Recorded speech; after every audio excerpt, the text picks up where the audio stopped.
Oke, standby, kamera ready, sound ready, 3, 2, 1, action.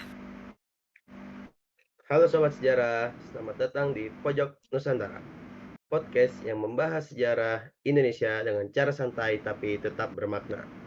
Saya Kavi, dan hari ini kita bakal ngobrolin salah satu organisasi Islam terbesar dan paling berpengaruh di Indonesia, yaitu Muhammadiyah.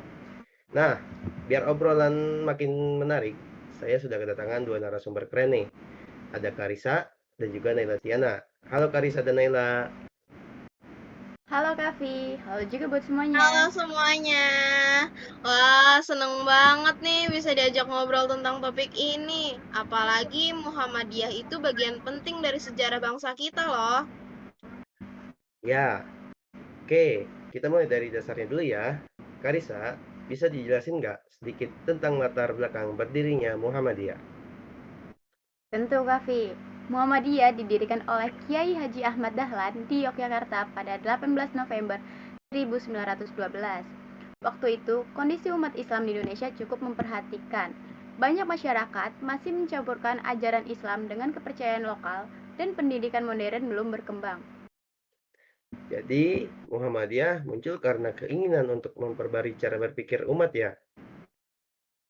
Betul banget. Kiai Haji Ahmad Dahlan ingin memurnikan ajaran Islam sesuai Al-Quran dan Sunnah, sambil mendorong umat supaya bisa menyesuaikan diri dengan perkembangan zaman. Kalau dari sisi makna dan tujuan, Naila, apa sebenarnya arti dari nama Muhammadiyah itu sendiri? Nah ya, jadi nama Muhammadiyah itu berasal dari nama Nabi Muhammad Sallallahu Alaihi Wasallam yang artinya pengikut Nabi Muhammad.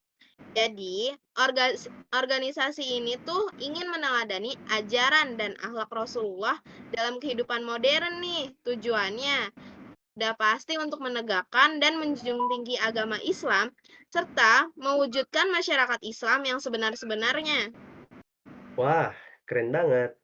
Jadi, semangatnya bukan cuma soal ibadah ya, Ya, tapi bener banget. juga soal membangun masyarakat yang maju dan berpendidikan. Benar banget, Kavi. Karena itu, Muhammadiyah dikenal sebagai gerakan modernis, artinya mereka terbuka terhadap ilmu pengetahuan dan kemajuan teknologi, tapi tetap berpegang teguh pada nilai-nilai Islam. Oke, kalau ngomongin Muhammadiyah, pasti nggak lepas dari dunia pendidikan. Karisa, bisa dijelasin sedikit soal itu nggak sih? Tentu bisa. Sejak awal berdirinya Muhammadiyah, sudah fokus banget di bidang pendidikan. Mereka mendirikan banyak sekolah, madrasah, dan universitas di seluruh Indonesia. Beberapa yang terkenal antara lain yaitu ada Universitas Muhammadiyah Yogyakarta, UMY, dan Universitas Muhammadiyah Malang, UMM. Wah, luar biasa. Kalau di bidang sosial gimana Naila? Nah, kalau di bidang sosial juga sama aktifnya, Vi. Muhammadiyah punya banyak amal usaha seperti rumah sakit, panti asuhan, dan lembaga zakat. Mereka membantu masyarakat tanpa melihat latar belakang suku ataupun agamanya. Jadi benar-benar mencerminkan nilai Islam yang rahmatan lil alamin, yang artinya itu membawa kebaikan bagi semuanya.